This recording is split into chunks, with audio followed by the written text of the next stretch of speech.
말씀 나누겠습니다. 사사기 26번째 라맛 레히와 엔하골레입니다. 사사기 14장 1절에서 7절까지 그리고 15장 15절에서 20절까지 함께 공독하겠습니다.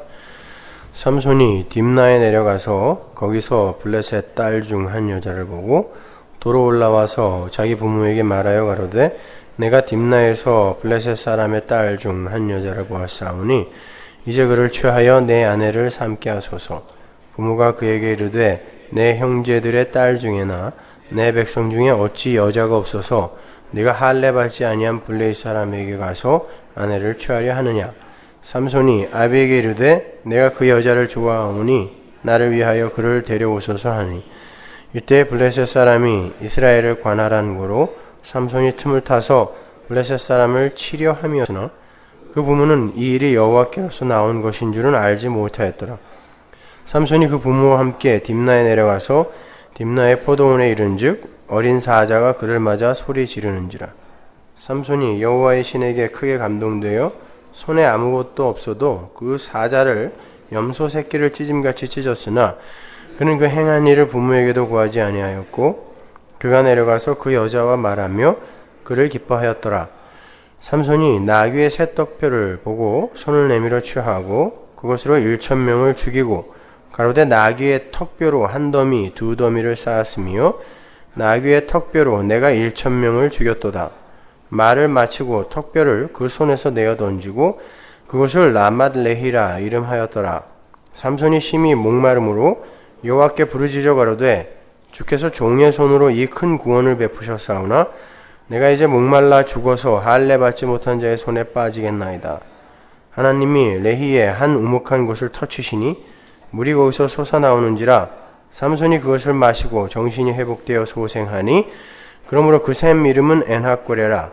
이 샘이 레히에 오늘까지 있더라. 블레셋 사람의 때에 삼손이 이스라엘 사사로 20년을 지냈더라. 아멘. 자, 라맛 레히가 엔하골레로 변하는 그런 이야기가 지금 이제 그려져 있습니다. 우리는 지난주에 이 삼손의 이야기가 신랑이신 하나님 앞에서 여자로 살아야 할 피조물들이 어줍지 않게 남자 흉내를 내면서 살려고 하는 것에 대한 하나님의 심판 이야기이며 그로 말미암게 되는 구원의 이야기라는 것을 개괄적으로 살펴봤습니다.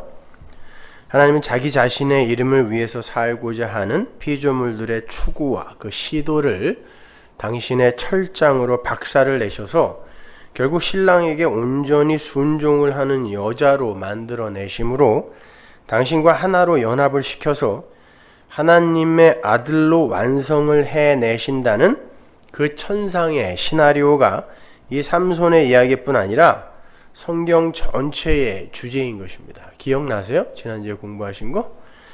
그러나 끝까지 자신의 이름을 위해서 살고자 하는 이들은 하나님의 진노 아래에서 영원한 멸망으로 떨어지게 되는 거죠. 성경에는 그렇게 끝까지 자기의 이름을 위해서 살다가 결국 하나님의 진노를 산 자들이 아주 많이 기록이 되어 있습니다. 그 중에 몇 사람만 제가 소개해 드리죠. 사무엘상 15장 11절 보세요. 내가 사울을 세워 왕 삼은 것을 후회하노니 그가 돌이켜서 나를 쫓지 아니하며 내 명령을 이루지 아니하였음이니라 하신지라. 사무엘이 근심하여 온 밤을 여호와께 부르짖으니라.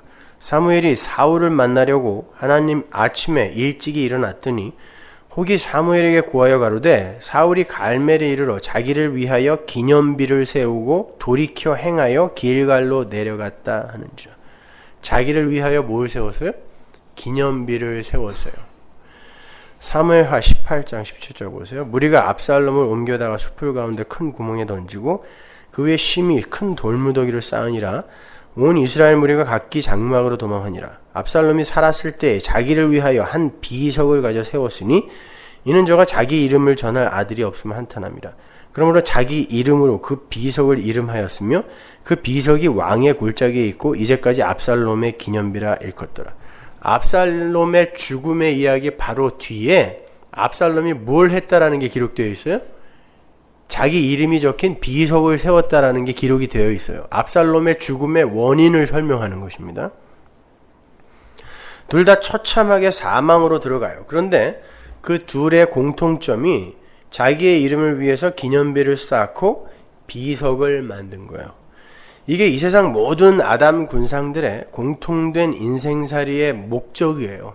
모든 인간은 자기 이름을 남기기 위해서 삽니다.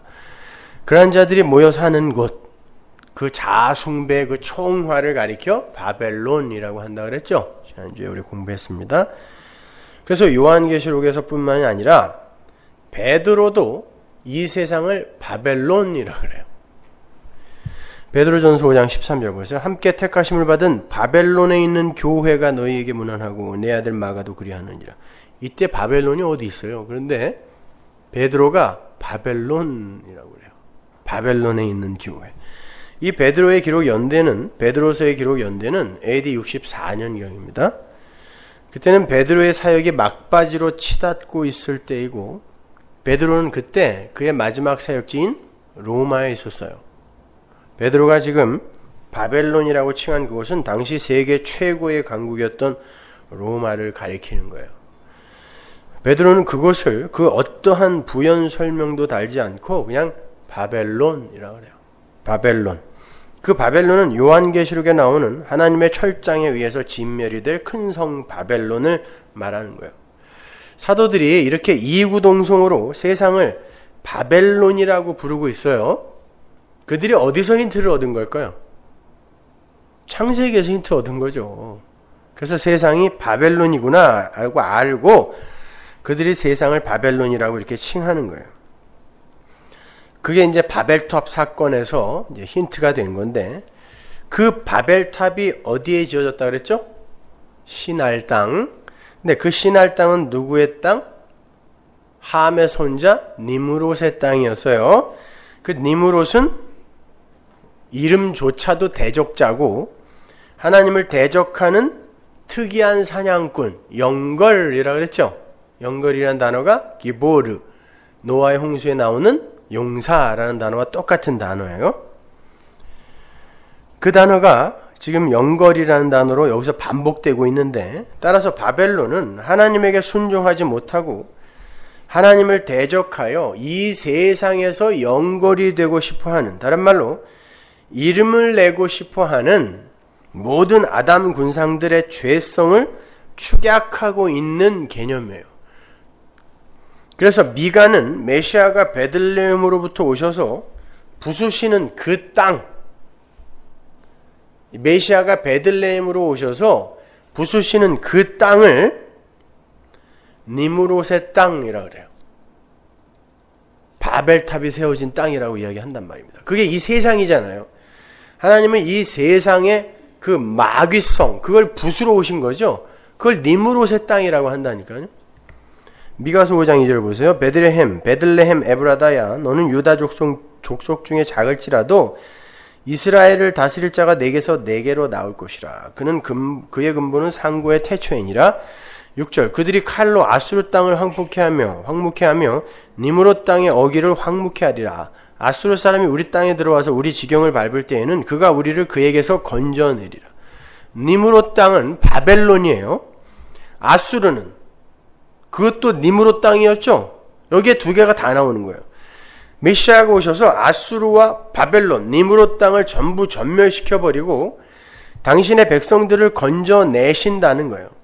이렇게 자신의 이름을 위해 사는 자들이 모여 사는 이 세상 전체가 다 바벨론인 거예요. 바벨론. 하나님은 그 바벨론을 부수시고 당신의 백성들을 그곳에서 빼내시는 거예요. 그게 역사라 그랬죠. 그래서 그 첫 번째 바벨론의 멸망, 그 최후에 있을 이 세상, 이 바벨론의 멸망의 원시 모형이 바벨탑이 파괴되는 그 사건이란 말입니다. 그래서 거기에 그 니므롯의 땅에, 니므롯의 탑에 사람의 이름이 등장하는 거예요. 창세기 11장 4절 보세요. 또 말하되 성과 대를 쌓아 대 꼭대기를 하늘에 닿게 하여 우리 이름을 내고, 이게 히브리 원어로 번역을 하면 우리의 이름을 우리에게 주자라는 뜻이에요. 우리의 이름을 우리에게 주자. 우리가 지난주에 요한계시록에서 찾아봤어요. 하나님의 백성은 누구의 이름을 받게 돼 있어요? 하나님의 이름, 하나님과 그 아들의 이름을 그 이마에 새겨버리잖아요. 그런데 우리의 이름을 우리에게 주면 어떻게 되는 거예요? 그 이름 못 받는 것입니다. 그들을 하나님이 부수시는 거예요. 그게 바로 바벨론의 실체예요. 하나님은 그걸 심판하시는 것입니다. 그렇게 자신들의 이름을 내기 위해서 하나님마저도 방법과 수단으로 동원해내는 이 세상 바벨론은 우리의 마음밭에서 출발하는 거라 그랬죠. 딴 데 있는 게 아니에요. 바벨론이 여기에서 시작되는 거란 말입니다. 그러한 인간 존재의 그 마귀성이 모여서 하나의 세력으로 규합한 게 바벨론이에요. 그 바벨론은 내 마음에서부터 출발하는 거예요. 근데 하나님은 당신의 백성들에게 찾아가셔서 그들의 마음속에 있는 바벨론을 이 역사 속에서 부수시는 거란 말입니다. 그게 영혼 속에서 부서지면 영원히 부수어져야 되기 때문에 그걸 지옥이라 그래요. 역사 속에서 부수어져야 영혼 속에서 살아요. 그래서 결국 그들의 눈은 큰 성 바벨론에서 옮겨지게 되고 하나님이 준비하신 도성으로 초점을 맞추게 되는 것이죠. 바뀌는 거예요. 큰 성 바벨론에서 하나님의 도성으로 눈을 옮기게 되는 것입니다. 그걸 구원이라 그래요. 그걸 히브리서 기자가 이렇게 구체적으로 설명을 해주죠. 히브리서 11장 8절 보세요. 믿음으로 아브라함은 부르심을 받았을 때 순종하여 장래 기업으로 받을 땅에 나갈새 갈 바를 알지 못하고 나갔으며 믿음으로 저가 외방에 있는 것 같이 약속하신 땅에 우거하여 동일한 약속을 유업으로 함께 받은 이삭과 야곱으로 더불어 장막에 거하였으니 아브라함, 이삭, 야곱 다 나와요. 그들이 어디 거했어요? 장막에 거했어요. 왜? 이는 하나님의 경영하시고 지으실 터가 있는 성을 바랐습니다. 이 바벨론이라는 도성에서 성 쌓지 않고 장막에서 살면서 다른 성을 바라봤다라는 거예요. 그걸 구원이라고 한다니까요. 믿음으로 사라 자신도 나이 늙어 단산하였으나 잉태하는 힘을 얻었으니 이는 약속하신 이를 미쁘신 줄 알미라. 이러므로 죽은 자와 방불한 한 사람으로 말미암아 하늘의 허다한 별과 또 해변의 무수한 모래와 같이 많이 생육하였느니라. 이 사람들은 다 믿음을 따라 죽었으며 약속을 받지 못하였을 때 그것들을 멀리서 보고 환영하며 또 땅에서는 외국인과 나그네로라 증거하였으니 이같이 말하는 자들은 본향 찾는 것을 나타냅니다. 저희가 나온 바 본향을 생각하였다면 돌아갈 기회가 있었으려니와 저희가 이전 더 나은 본향을 사모하니 곧 하늘에 있는 것이라. 그러므로 하나님이 저희 하나님이라 일컬음 받으심을 부끄러워 아니하시고 저희를 위하여 한 성을 예비하셨느니라. 이 성으로 우리의 눈을 옮겨 가시는 걸 신앙생활이라 그래요.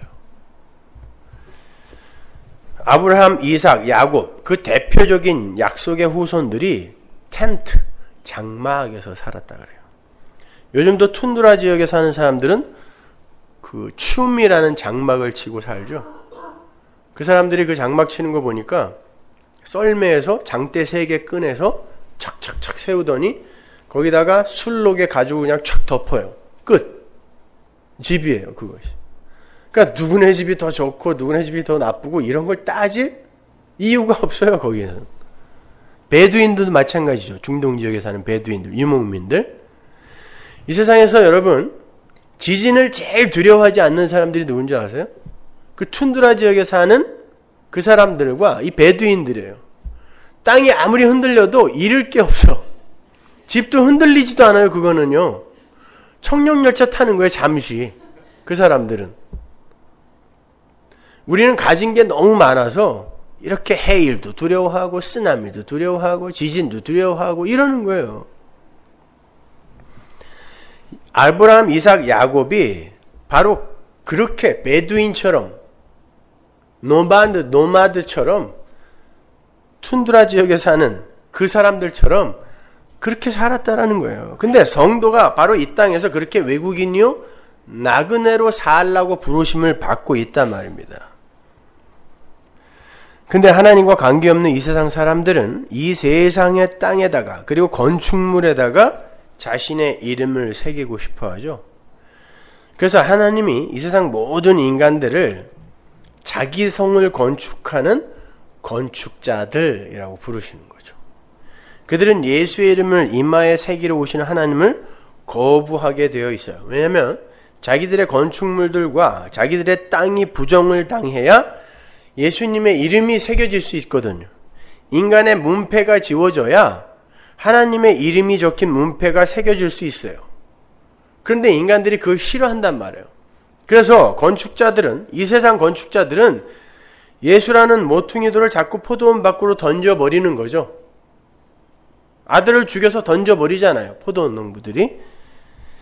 그런데 그러한 세상 건축자의 마음이 우리 안에 공히 존재하고 있단 말이에요. 그 사람들 욕할 게 아니라. 그래서 하나님은 우리 안으로 들어오셔서 우리의 건축물들을 부수어 버리시는 거예요. 거기에 마음 두지 말라고. 그때 그들의 눈이 하나님께서 만드신, 우리가 버린 예수라는 모퉁이 돌로 지어진 바로 그 하늘의 도성으로 옮겨지게 되는 거예요. 우리가 그 모퉁이 돌을 포도원 밖으로 던졌는데 하나님이 그걸 모퉁이 돌 삼아 집을 지으시죠. 성을 지으시죠. 그게 하나님 나라예요. 그리고는 그걸 던진 자들을 끌어들이는 걸 구원이라고 그래요. 면목 없는 구원. 그게 히브리서 11장의 믿음의 선진들의 삶이었어요. 그곳에 삼손의 이름이 들어가 있단 말입니다. 히브리서 11장 32절 보세요. 내가 무슨 말을 더하리요? 기드온, 바락, 삼손, 입다와 다윗과 사무엘과 및 선지자들의 일을 말하려면 내게 시간이 부족하리로다. 저희가 믿음으로 나라들을 이기기도 하며 의를 행하기도 하며 약속을 받기도 하며 사자들의 입을 막기도 하며 불의 세력을 멸하기도 하며 칼날을 피하기도 하며 연약한 가운데서 강하게 되기도 하며 전쟁에 용맹되어 이방 사람들의 진을 물리치기도 하며 여자들은 자기의 죽은 자를 부활로 받기도 하며 또 어떤 이들은 더 좋은 부활을 얻고자 하여 악형을 받되 구차히 면하지 아니하였으며 또 어떤 이들은 희롱과 채찍질 뿐 아니라 결박과 옥에 갇히는 시험도 받았으며 돌로 치는 것과 톱으로 켜는 것과 시험과 칼에 죽는 것을 당하고 양과 염소의 가죽을 입고 유리하여 궁핍과 환난과 학대를 받았으니 기드온, 바락, 삼손, 입다 등의 사사들의 이름이 쭉 나와요. 그런데 그들의 삶에 대해서 묘사를 하는 33절 이하가 일관성이 없어 보이죠. 어떤 때는 승리자의 삶을 사는 듯 싶다가 사자의 아가리를 막 찢기도 하고 그러다가 죽도록 고생을 하는 모습으로 나타나기도 해요. 그러니까 하나님의 개입으로 이 세상의 바벨론에서 눈을 돌려서 하늘의 도성을 바라보게 되는 성도의 인생은 어떠한 정해진 공식대로 흘러가거나 정형화된 틀에 부어져서 찍어낸 붕어빵처럼 그렇게 일률적으로 나타나지 않는다는 거예요. 하나님은 당신이 택하신 백성들의 삶 속에 고난과 시험, 때로는 승리와 이김의 사건들을 허락하셔서 기필코 그들의 옛 자아를 죽여버리시고 결국에는 그들의 눈이 이 땅과 자기의 이름에서 들어 올려질 수 있도록 만들어내시고야 만단 말이에요. 그래서 왜 누구는 저렇게 살게 하시고 나는 이렇게 살게 하시냐고 이렇게 원망하면 안 돼요. 그 가운데에서 그거는 인간들이 가치관으로 판단하는 모양이고 하나님은 그 어떤 상황 가운데서도 당신의 하실 일을 이루어내시는 거예요. 뭐예요? 내 백성 역사 속에서 죽여버리는 거예요. 옛자 죽이는 거. 그래서 삼손의 삶이 우리의 기대와는 전혀 딴판으로 흘러가는 것입니다.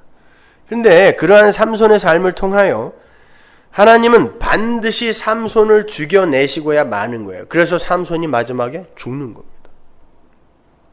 그 강한 삼손이 마지막에 죽는 걸로 끝나는 거예요. 기고만장하여 나귀턱뼈 하나로 1000명씩 때려 죽이기도 하던 사람이 결국 그런 일을 통하여 하나님에 의해 죽임을 당하는 거예요. 근데 그 자리가 삼손이 사는 자리예요. 계속 그렇게 기고만장하게 살다간 죽어요. 진짜 죽어요. 근데 하나님이 죽이심으로 말미암아 그가 사는 거예요. 그 신전에서 삼손이 사는 거예요. 살짝 힌트를 드리면 그 삼손 속에는 예수도 들어있고 블레셋도 들어있고 이스라엘도 들어있고 마노아도 들어있는 거예요. 그러나 그렇게 이 역사 속에서 죽는 자들이 하늘에서 사는 자들인 거예요. 그래서 예수가 먼저 죽어본 거예요. 그리고 살아나신 것입니다. 그리고 우리에게 보여주신 거예요. 여기서 이렇게 죽어야 산다를 보여주시는 거예요. 사실 이 삼손의 이야기를 제가 굉장히 자신 있게 풀 수 있을 줄 알았는데 공부를 하다 보니까 이 삼손에 대해서 제대로 적어놓은 책이 단 한 권도 없어요. 단 한 권도. 세상에 어떻게 그럴 수 있는지 모르겠어요. 그래서 오늘 점심때까지 잘 썼다가 다 찢어버리고 아무래도 아닌 것 같아요. 그래서 정말 오늘 만약에 저녁 때까지 원고 못 쓰면 그냥 콘서트 하고 만다. 그런 마음으로 읽어봤는데 그 속에 예수가 들어있었습니다. 이미 말씀드렸던 것처럼 사사기에 등장하는 사사들은 하나님에 의해 죽임을 당해야 할 우리의 육적 자아의 추악한 현실과 그 속에서 당신의 백성들을 건져내시는 메시아를 이중적으로 모형하고 있었죠. 입다, 기드온 다 마찬가지잖아요. 그래서 기드온이나 입다 등도 힘을 추구하고 자신의 영광을 위해서 여러 가지 실수를 하는 것을 폭로당하기도 하는 거예요. 제사까지도, 서원까지도 이용해 먹는 그런 자로 폭로당하는 거죠. 그러나 하나님은 그 속에서 홀로 일을 하심으로 당신의 백성들을 그들의 손을 통해 건져내시는 거예요. 마찬가지예요. 삼손은 분명 자신의 목숨을 내어놓고 하나님 백성들의 대적들과 함께 죽어버림으로 말미암아 하나님의 백성들의 구원에 기여를 하는 메시아의 모형이에요. 그런데 삼손의 삶은 자기의 힘과 지혜만을 의지하여 자신의 명성과 영광과 가치와 쾌락과 선호를 위해 일로 매진하는 그 당시 그 이스라엘의 모습을 그대로 또 담고 있어요. 오늘 본문을 보시면요, 삼손이 이방의 블레셋 여인인 딥나의 여인과 결혼을 하는 것으로 그의 이야기가 시작이 돼요. 삼손은 나면서부터 나실인입니다. 나실인은 하나님께 바쳐진 거룩한 사람이죠. 그는 다른 사람보다 더 성실하게 하나님의 법을 대해야 했던 사람이에요. 그리고 그는 이스라엘의 사사였어요. 따라서 이스라엘에게 주어진 율법에 대해서 누구보다 철저해야 했던 사람이 삼손인 거예요. 하나님은 당신의 백성이 이스라엘에게 이방 여인들과의 결혼을 여러 번이나 엄격하게 금하셨어요. 근데 삼손이 지금 그것부터 어기고 나서는 거예요. 삼손의 이야기의 시작이 그것부터 어기는 걸로 시작이 된다니까요. 하나님 백성들의 그 이방 여인과의 결혼은 하나님만을 사랑해야 하는 하나님의 신부들의 그 간음과 같은 거였어요. 그래서 하나님이 막은 거예요. 그러한 삼손의 모습은 당시 이스라엘의 모습을 그대로 반영하고 있는 거예요. 하나님의 통치 아래에서 태평을 누려야 할 하나님의 백성들이 이방의 블레셋의 통치 아래에서 태평을 추구하고 있었던 것이 삼손 시대의 이스라엘의 모습이었잖아요. 우리 지난주에 살펴봤잖아요. 야, 우리 잘 살고 있는데 왜 네가 블레셋을 격동해서 이렇게 긁어부스럼을 만들어? 그리고 삼손을 묶어서 블레셋에게 갖다 줘버렸잖아요. 이게 간음하는 이스라엘의 모습이란 말입니다. 그래서 안식이라는 그 이름을 가진 마노아가 블레셋의 통치 아래에서 처음 등장하는 거라 그랬죠. 이 이야기를 지금 펼쳐갈 거야 라는 그 힌트를 주고 있는 거란 말입니다. 하나님의 목전에서까지 죄를 저지르고 있는 그 이스라엘을 하나님이 블레셋에게 줬는데 그 블레셋 통치 하에서 마노아, 안식이라는 남자가 존재하고 있는 거예요. 그 이야기가 바로 당시의 이스라엘의 모습이었단 말이에요. 그리고 사사기 전체에 나타나는 이스라엘의 모습이 바로 그거였죠. 틈만 남은 이방의 우상들을 가져다가 아주 우상 전시장을 만들어 버리잖아요. 그게 간음하는 이스라엘이란 말이에요.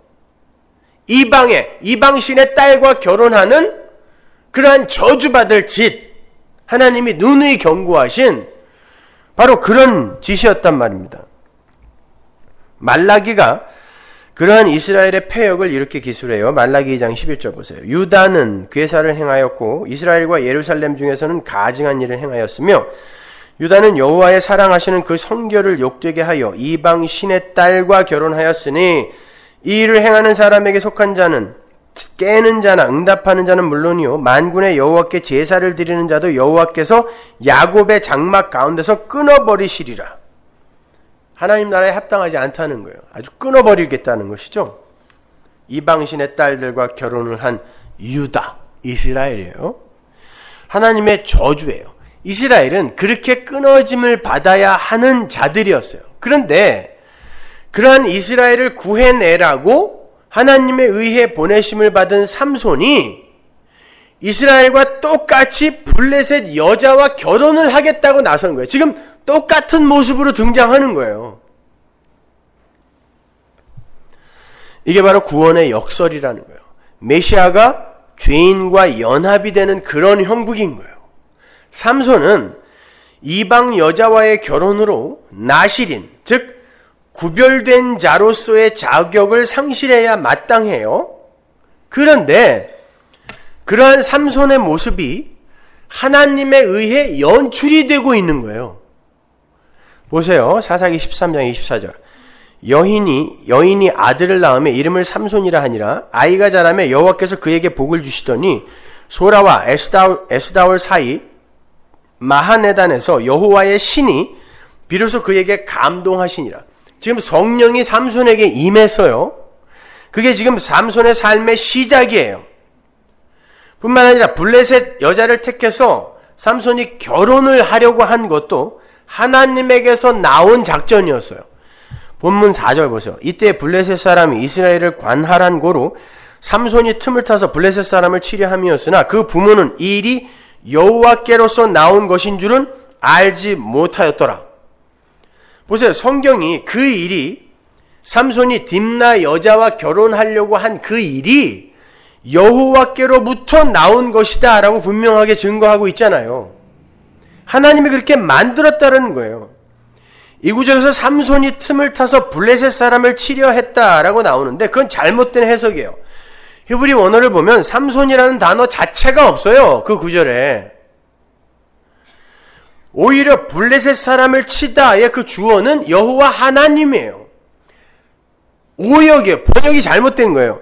그러니까 이 구절을 이해하기 쉽게 번역을 하면 하나님께서 블레셋 사람을 치려고 계획을 세우셨는데 삼손이 치려고 한 게 아니라 그 방법으로 채택이 된 것이 삼손과 블레셋 여자와의 결혼이었다가 되는 거예요.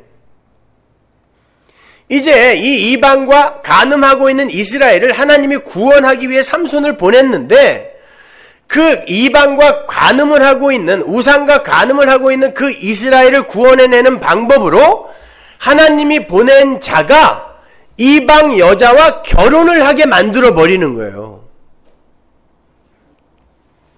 그게 뭐예요? 십자가입니다. 그것이.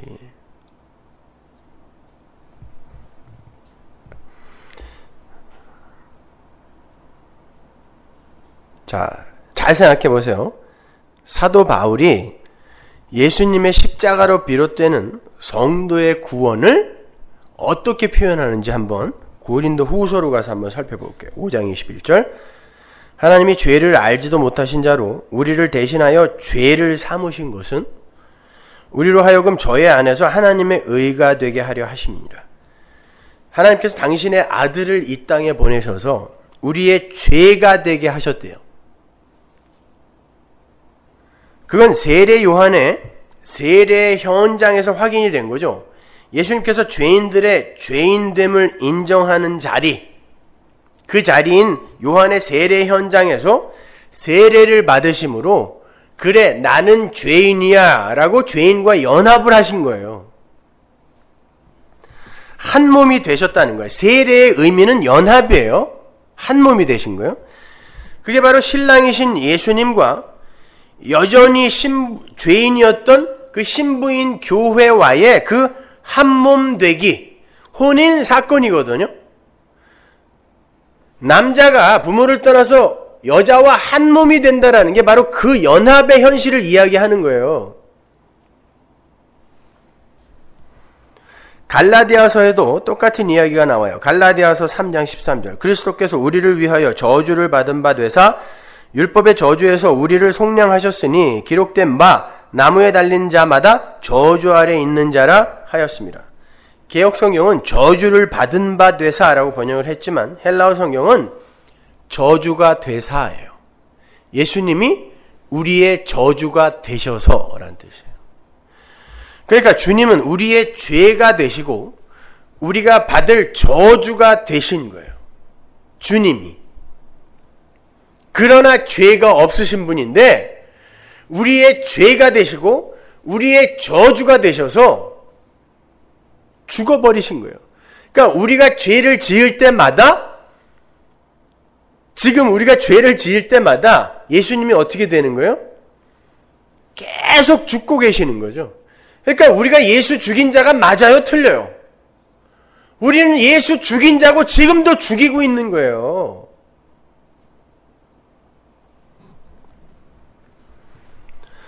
그렇게 함으로 해서 우리의 죄와 우리에게 쏟아부어질 저주가 동시에 다 소멸이 되어버렸어요.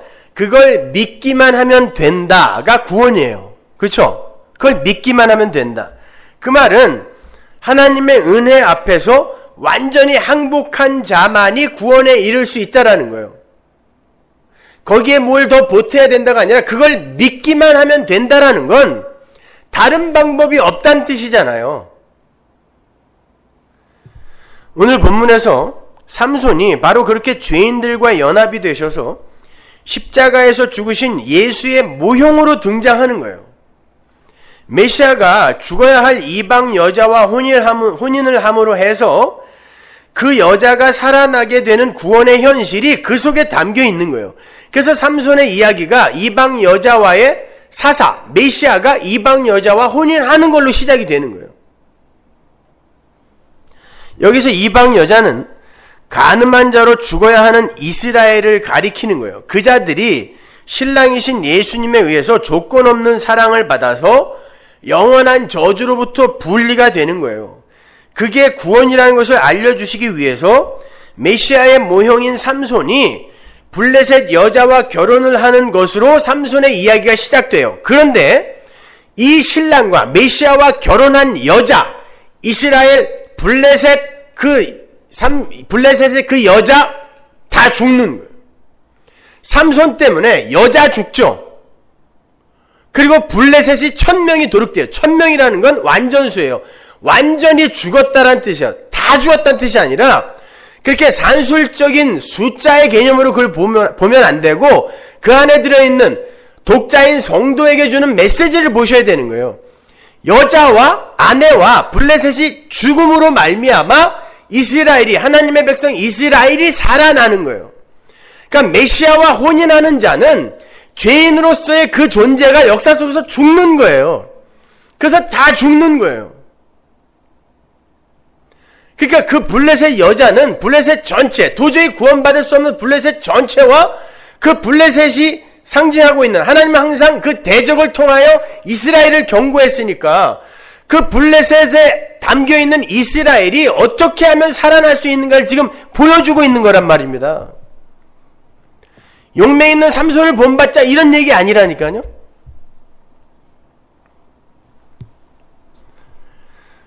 블레셋 여자는 지난주에 언급을 했던 잉태치 못하는 여자를 상징해요. 마치 요나서에서 절대 구원을 받아서는 안 되는 존재로 나타났던 니느웨 사람들, 그 사람들과 같은 사람들. 니느웨는 어디의 수도? 아수르의 수도. 누구의 후손? 니무롯의 후손. 바벨론이에요, 그들이요. 근데 그러한 바벨론, 아수르가 어떻게, 그 니무롯의 후손이 어떻게 살아나느냔 말이에요.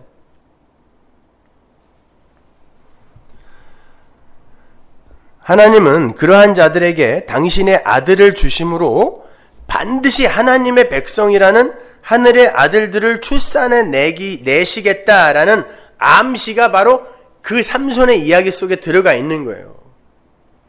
그래서 하나님의 아들인 예수가 신랑으로 이 세상에 이 지저분한 창녀들과 결혼하러 내려오시는 거예요. 그게 인카네이션입니다. 불가능한 창녀 고멜에게 당신의 종인 호세아를 계속해서 보내시는 하나님의 그 마음, 그것이 여기에서 원시적으로 또 드러나고 있는 거예요. 호세아서 2장 18절 보세요. 그날에는 내가 저희를 위하여 들짐승과 공중의 새와 땅의 곤충으로 더불어 언약을 세우며 또 이 땅에서 활과 칼을 꺾어 전쟁을 없이 하고 저희로 평안히 눕게 하리라. 내가 네게 장가들어 영원히 살되 의와 공변됨과 은총과 긍휼이 여김으로 네게 장가들며 진실함으로 네게 장가들리니 내가 여호와를 알리라. 누구 얘기하는 거예요? 고멜 속에 들어있는 이스라엘. 고멜이 누구예요? 창녀. 나란 말이에요. 나. 내가 너한테 장가들 거야. 그리고 장가들어서 이 역사 속에서 너 죽여버리고 영원 속에서 내 신부로 영원히 함께 살 거야. 그 이야기 하는 거예요. 호세아의 이야기는 그 이야기예요. 로암미, 로루하마 다 그 회복의 이야기잖아요. 내 백성이 아닌 곳에서 내 백성을 부를 거고 내 긍휼이 도저히 부어지지 못할 곳에서 내가 긍휼을 베풀리라. 호세아의 아이들의 이름이잖아요. 이것이. 삼손은 자기의 이름을 위해서 이 세상의 힘을 축적하고 자랑하는 이 세상 바벨론의 모습을 담고 있는 동시에, 그러니까 이방 여인을 찾아가서 낼름 아내로 삼는 거죠. 그죠? 동시에 자신의 이름을 버리고 구원자, 즉 예수라는 이름으로 이 세상에 오신 그 예수의 모습을 동시에 그리고 있는 거예요. 예수라는 이름은 이 역사 속에서만 쓰는 이름이에요. 하나님 나라에는 없어요, 그 이름. 근데 그 이름을, 인간의 이름을 갖고 이 세상에 창녀들과 결혼하러 오신 게 예수란 말입니다. 그 이야기 하는 거예요. 생각해 보세요. 삼손이 블레셋 여자와 결혼을 하겠다고 부모의 만류도 뿌리치고 딥나로 내려간 건 힘과 쾌락을 추구하는 이 세상 바벨론의 모습이에요. 그러나 자신의 유익과 쾌락을 위해서가 아닌 하나님의 뜻을 이루시기 위해서 잉태치 못하는 여자, 더러운 여자, 부정한 여자로 취급을 받던 이방 여자와 혼인을 하심으로 하나님의 백성을 출산해내시는 예수님의 모습을 동시에 담고 있는 거예요. 자, 그건 도저히 인간의 상식이나 이성의 울타리 안에서 용해되어질 수 있는, 용해되어서 이해되어질 수 없는 내용이죠. 어떻게 창조주가 피조물을 구원하기 위해서 타락한 죽은 흙인 피조물과 결혼을 합니까? 창조주가 싹 쓸어버려야지. 이 힘의 원리 속에서 사는 우리의 이성 안에는 그게 이해가 안 되잖아요.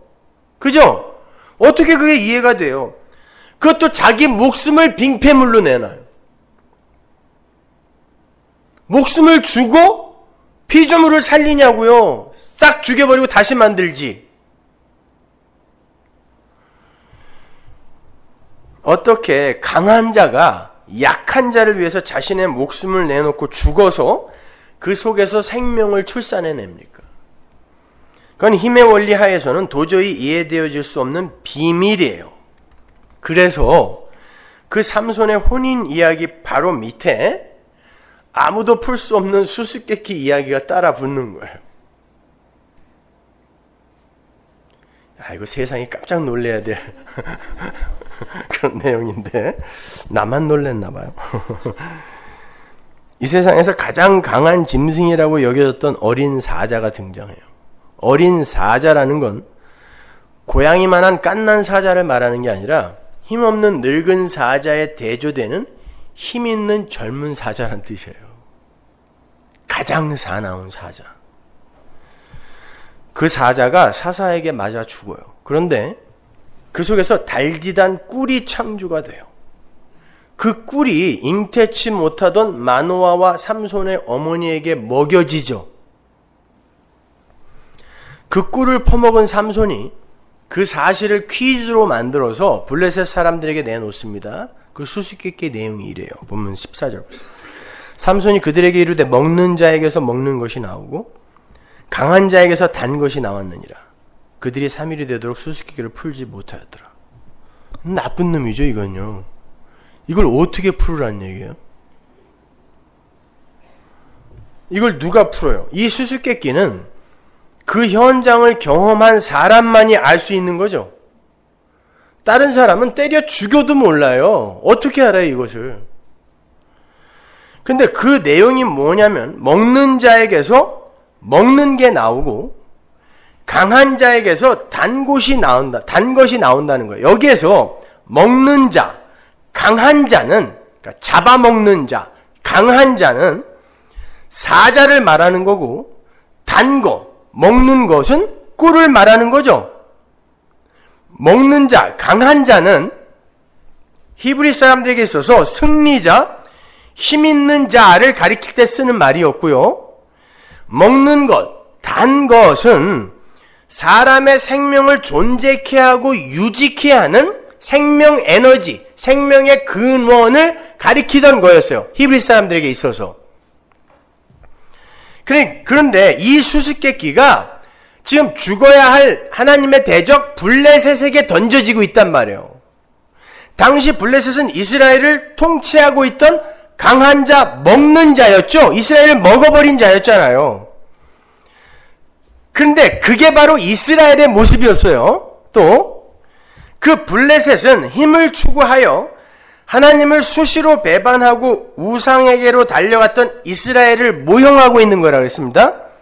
하나님은 항상 대적들을 들어서 이스라엘의 정체를 폭로시키고 그 대적들을 멸해버리심으로 말미암아 하나님께서 이스라엘에게 행하실 일이 무엇인가를 힌트하셨다는 걸 잊으시면 안 돼요. 삼손이 블레셋에게 이 수수께끼를 던지고 있는 건 블레셋아, 너희들이 지금 승자인 것 같고 먹는 자, 강자인 것 같지만 너희들은 먹는 것, 그러니까 먹히는 자가 되고 말 거야. 경고하는 거예요. 물론 삼손의 머리에서 나온 삼손의 경고가 아니라 하나님의 경고예요. 성경의 독자인 우리에게 말씀하신 하나님의 경고. 그리고 아울러서 그러니까 성도들에게 교회들아, 너희는 지금 하나님의 백성이라고 하면서도 힘을 추구하고 세상의 가치를 숭앙하며 이 세상에서 강한 자, 먹는 자로 살고 싶어 한다. 그런데 그게 바로 선악과를 따먹고 하나님처럼 살겠다고 나선 아담의 모습 아니었니? 그건 저주받아 마땅한 죄인의 모습이란다. 그게 바로 이 세상에서 죽은 사자로 사는 거야. 근데 너 아니? 전도서에 보면 이 세상에 산 개가 죽은 사자보다 더 낫다는 걸 알아? 그래서 내가 너희들의 그 옛사람을 죽이고 사자 흉내 내려고 하는 너희 옛사람을 죽이고 그 속에서 생명을 끄집어낼 거야. 사자처럼 하나님처럼 살고 싶어하는 너희들 죽이고 너희들은 지금 그게 강한 거고 이게 먹는 자가 힘센 자라고 착각하고 있는데 내가 그거 죽이고 거기서 생명의 근원인 먹는 거, 단 것을 끄집어내고 말 거야. 근데 그 방법이 뭔 줄 알아? 이 세상이 상상할 수도 없는 하늘의 최고 강한 자, 하늘의 왕이 내려와서 죽음으로 말미암아 생명을 끄집어내는 그 일을 할 거야. 이게 수수께끼의 내용인 거예요.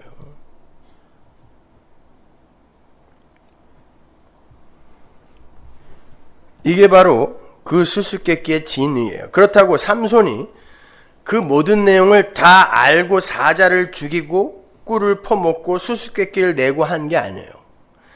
삼손은 자신의 나실인 신분을 까맣게 잊고 사자를 죽이고 시체를 만지고 그 속에서 꿀까지 퍼먹는 세상의 바벨론으로 살아요. 육적 삼손은. 근데 하나님께서 그러한 자를 서서히 죽여가신단 말입니다. 결국 그 죽은 사자는 삼손 속에도 들어있었던 거예요. 그리고 결국 눈까지 뽑아버리시고 우상의 신전과 함께 그를 저주의 땅에 묻어버리시는 거예요. 거기에서 삼손이 진짜 삶을 얻는 거예요. 그게 구원이란 말입니다. 이해가 가세요? 근데 여자의 꾀로 삼손의 수수께끼의 답이 블레셋에게로 넘어가죠. 그런데 그 일로 블레셋이 더욱 큰 공경에 처하게 돼요. 사사기 14장 17절 보세요. 7일 잔치할 동안에 그 아내가 앞에서 울며 강박함을 인하여 제7일에는 그가 그 아내에게 수수께끼를 풀어 이르매 그 아내가 그것을 그 민족에게 고하였더라. 제7일 해지기 전에 성읍 사람들이 삼손에게 이르되 무엇이 꿀보다 달겠으며 무엇이 사자보다 강하겠느냐 한지라. 삼손이 그들에게 대답하되 너희가 내 암송아지로 밭갈지 아니하였다면 내 마누라 꼬셔서 그 답 알아내지 않았다면 절대 몰랐었을 거야. 나의 수수께끼를 능히 풀지 못하였으리라 하니라. 여호와의 신이 삼손에게 크게 임하심에 삼손이 아스글론에 내려가서 그곳 사람 30명을 쳐 죽이고 노략하여 수수께끼 푼 자들에게 옷을 주고 심히 노하여 아비집으로 올라갔고.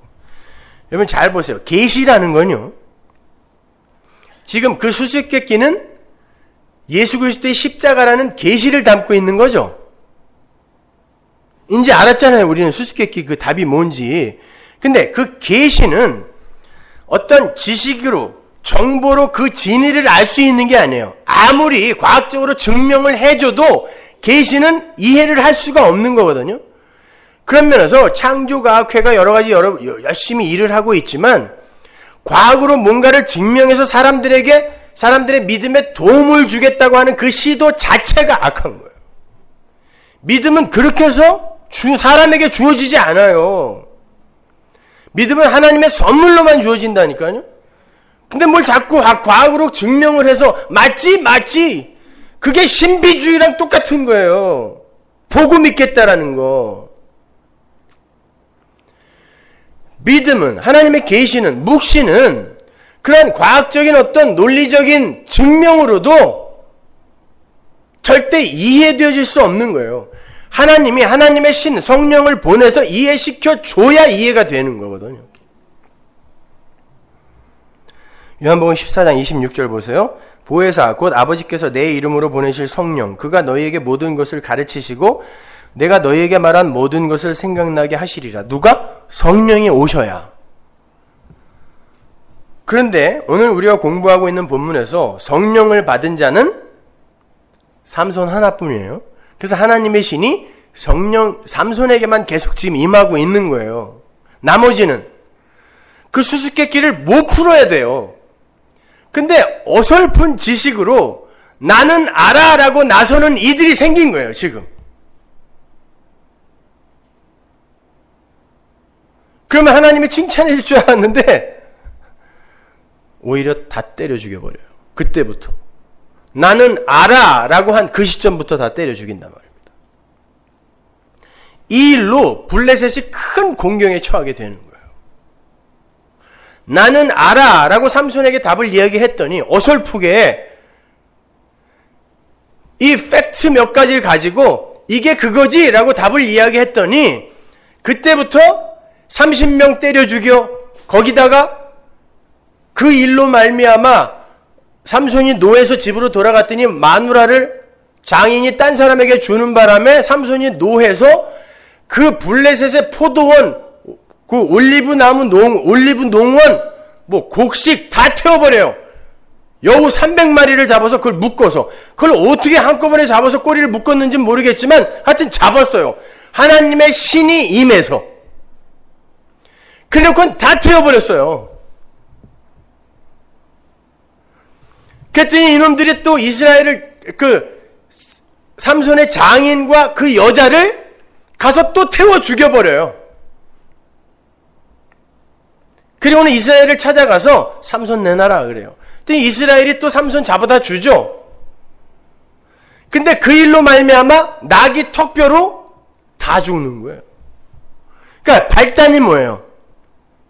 성령이 임하지 않았는데 나는 그 묵시, 그 진리 알아 라고 나설 때 다 죽는 거예요. 그게 유대인들이었어요. 그게 바리새인이었다니까요. 율법주의, 유대주의 아닙니까? 나 알아 라고 나선 게.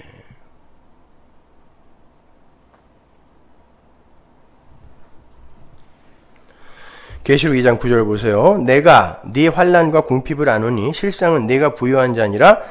자칭 유대인이라 하는 자들의 회방도 아노니 실상은 유대인이 아니요 사단의 회라.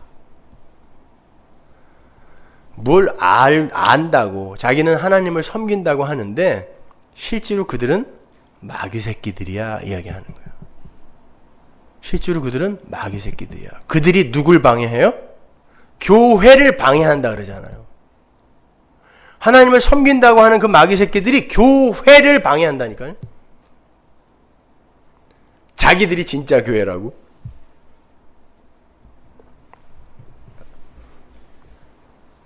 그러한 사람들이 마태복음 7장에 등장해요. 마태복음 7장 21절 보세요. 나더러 주여 주여 하는 자마다 천국에 다 들어갈 것이 아니요 다만 하늘에 계신 내 아버지의 뜻대로 행하는 자라에 들어가리라. 그날에 많은 사람이 나더러 이르되 주여 주여 우리가 주의 이름으로 선지자 노릇하며 주의 이름으로 귀신을 쫓아내며 주의 이름으로 많은 권능을 행치 아니하였나이까 하리니 그때 내가 저희에게 밝히 말하되 내가 너희를 도무지 알지 못하니 불법을 행하는 자들아 내게서 떠나가라 하리라. 그러므로 누구든지 나의 이 말을 듣고 행하는 자는 그 집을 반석 위에 지은 지혜로운 사람 같으리니 비가 내리고 창수가 나고 바람이 불어 그 집에 부딪히되 무너지지 아니하나니 이는 주초를 반석 위에 놓은 연고요. 나의 이 말을 듣고 행치 아니하는 자는 그 집을 모래 위에 지은 어리석은 사람 같으리니 비가 내리고 창수가 나고 바람이 불어 그 집에 부딪히며 무너져 그 무너짐이 심하니라. 여기 보시면 주님의 이름을 간절히 부르던 사람들이 등장하죠. 오죽하면 심판대 앞에서도 자기의 열심들을 내세우면서 하나님의 판결에 불만을 토로해요. 왜 날 모른다고 하세요? 내가 얼마나 열심히 일을 했는데.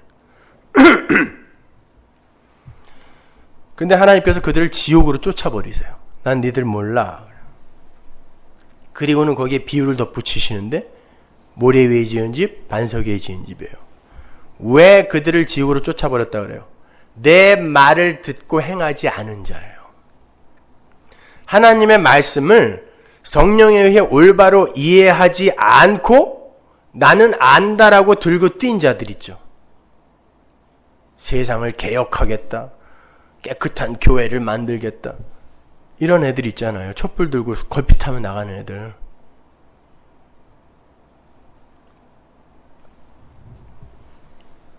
나는 니들 몰라 그런다니까요.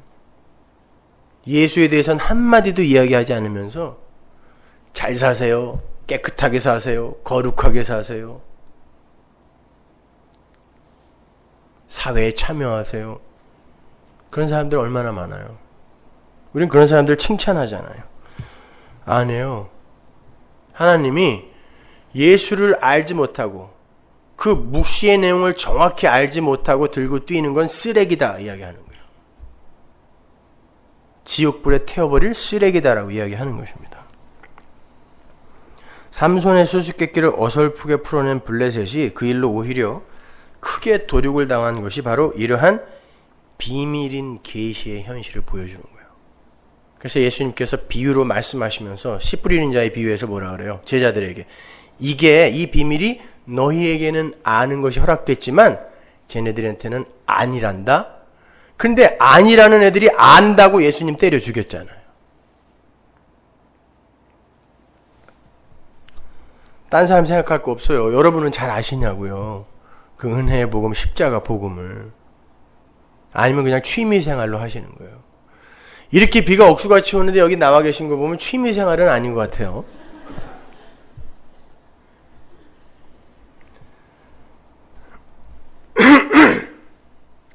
삼손의 수수께끼는 분명 강한 자는 그리고 먹는 자는 멸망하고 그 속에서 생명이 나와야 한다라는 것을 메시지로 담고 있는데요. 삼손이나 블레셋이나 모두 강한 자가 되기 위해서 자기의 이름들을 내기 위해 서로 계속 복수하고 있죠. 하나님은 이 둘을 다 죽일 수밖에 없어요. 그래서 신전에서 같이 죽는 거예요. 그들이 죽어야 진짜 하나님의 백성이 사는 거라니까요. 그 삼손과 그 블레셋이 바로 우리니까 그게 죽어야 돼요.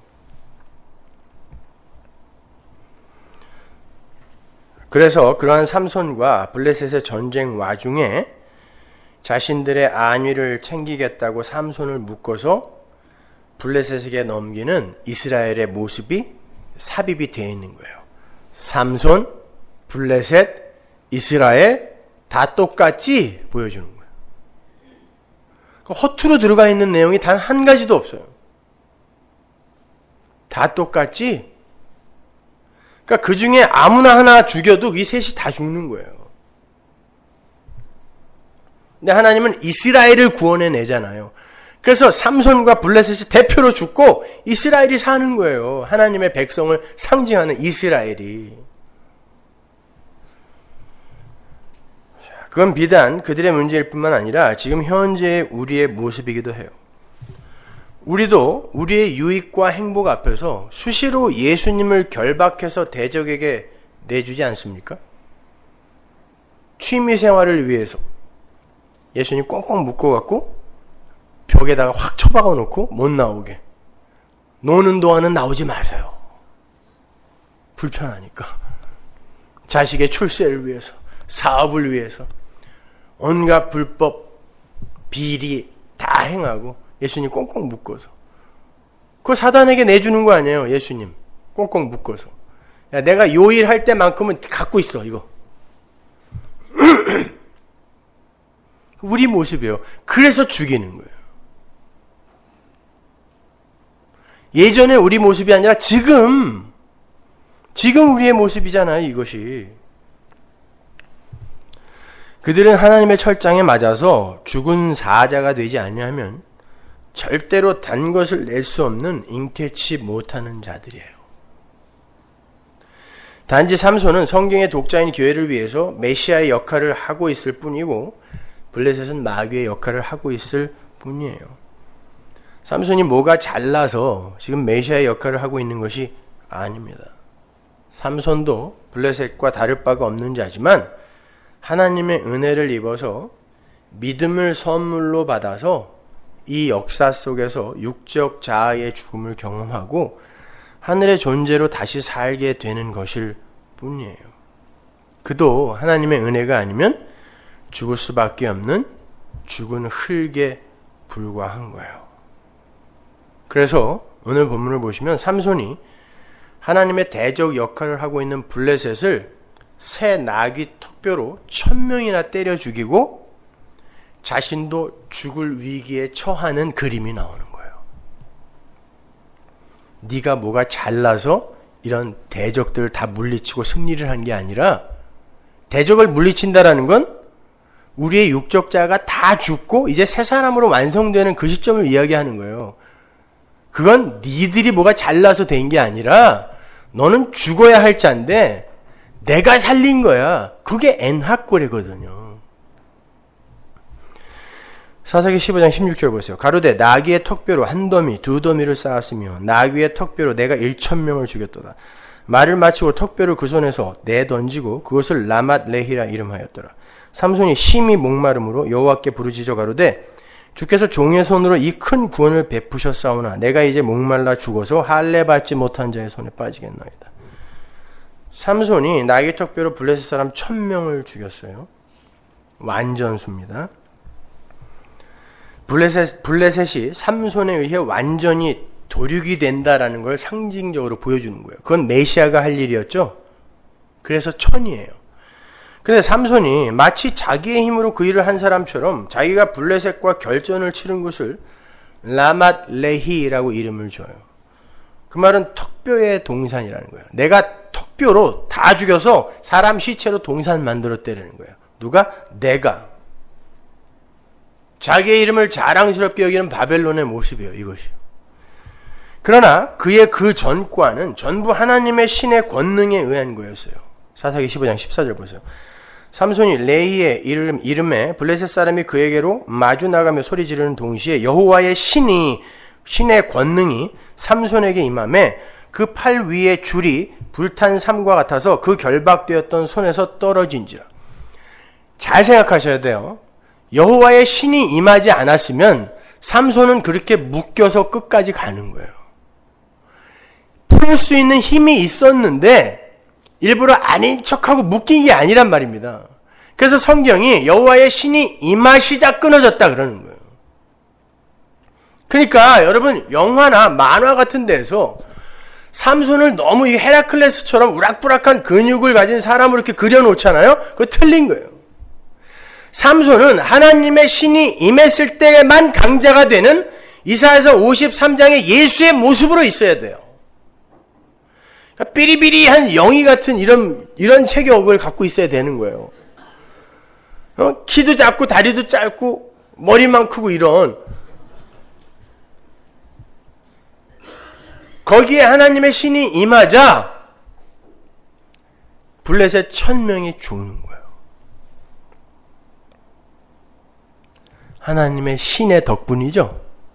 그죠? 그런데 그렇게 하여 어떤 전과가 보이면 인간들은 항상 자기 걸로 챙겨갖게 돼 있어요. 그래서 라맛 레히라고 지가 너스레를 떠는 거예요. 그때 어떻게 해야 돼요, 하나님이? 그놈도 죽여야 되는 거예요. 그래서 목이 말라서 도저히 살 수 없어. 이제 블레셋에게 맞아 죽을 그런 위기, 그 속으로 하나님이 밀어 넣어버리세요. 그랬더니 금방 살려주세요 그러죠. 네? 부르짖죠. 엔하꼬레가 부르짖는 자의 셈이란 뜻이에요. 그거 먹고 사는 거예요. 삼손은 지가 열심히 싸워서 산 게 아니라 살려주세요라고 부르짖었을 때 하나님이 주신 생수로 산 거를 보여주는 거예요. 그래서 삼손이 이야기하는 거예요. 하나님이 나를, 자기가 1000명을 때려 죽인 걸 하나님이 나를 하나님의 힘으로 구원하셨는데 라고 이야기하는 거예요. 자기가 때려 죽여놓고 나를 구원하셨는데 내가 몰랐네요 라고 이야기하는 거예요.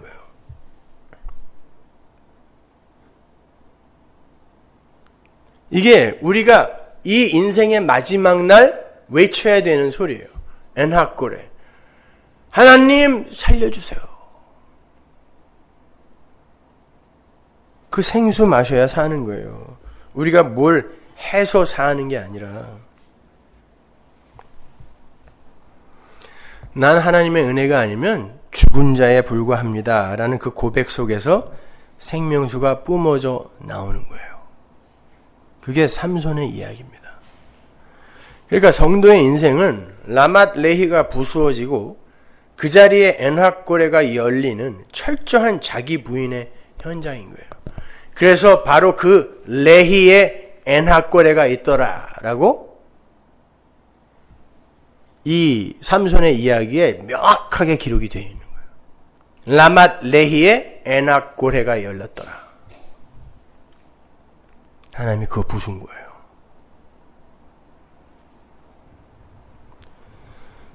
요한복음 19장 28절 보세요. 그 길을 누가 제일 먼저 가셨는지 한번 보세요. 이후에 예수께서 모든 일이 이미 이룬 줄 아시고 성경으로 응하게 하려 하사 가라사대 내가 목마르다 하시니. 삼손이 내가 목마르다 하고 부르짖자 하나님께서 레히의 우묵한 곳을 터치게 하셔서 그에게 생수가 주어졌죠. 예수님께서 똑같이 내가 목마르다라고 외치세요. 그 예수가 우리의 목마름을 다 품어 안으시고 십자가에서 죽으심으로 그 목마름이 해결 안 됐다는 거예요. 그분이 죽었다는 건. 목마름이 해결되면 살아야 돼요. 그 목마름을 품어 안고 죽으셨어요. 그분이 우리의 목마름을 다 가져가신 거라니까요. 그리고는 자기의 피로 우리에게 마시운 거예요. 그걸 구원이라 그래요. 근데 그 피가 나를 살리는 것이다라는 것을 알기 위해선 나는 그 피가 아니면은 도저히 존재할 수조차도 없는 자네요 라는 것을 이 역사 속에서 처절하게 경험해야 돼요.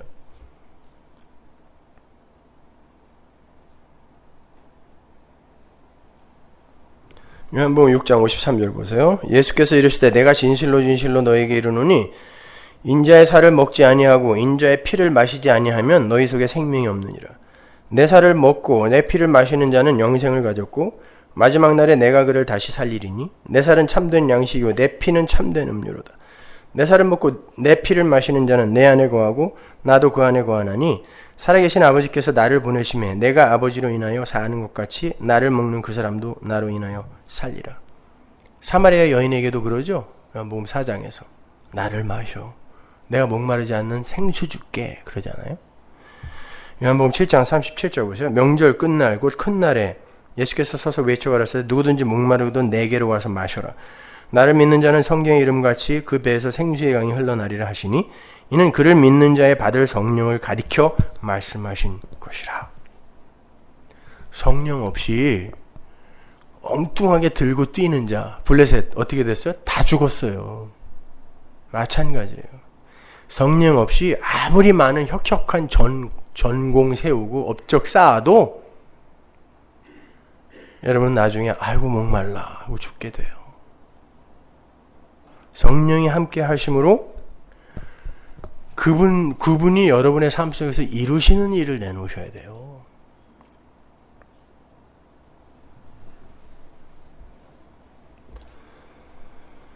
우리가 라맛 레히 하면서 우리의 열심과 공로를 마지막 우리의 이 육적 자아가 다 죽은 그 심판대 앞에서 자랑하게 되면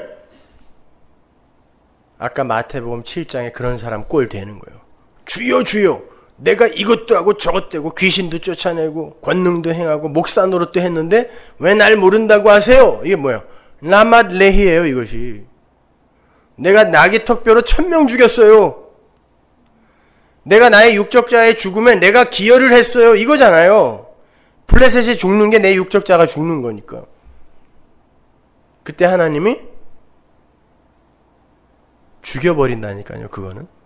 그게 세상 바벨론이에요. 그게 바벨론의 말로예요. 그러나 하나님의 백성은 그게 아니다라는 걸 반드시 역사 속에서 가르치고 가세요. 그래서 우리는 마지막 날에 엔하골에 하나님 내가 죄인 중에 괴수 맞습니다. 내가 예수 죽인 자 맞습니다. 하나님 살려주세요. 거기에 성령 붓는 게 엔하골이에요.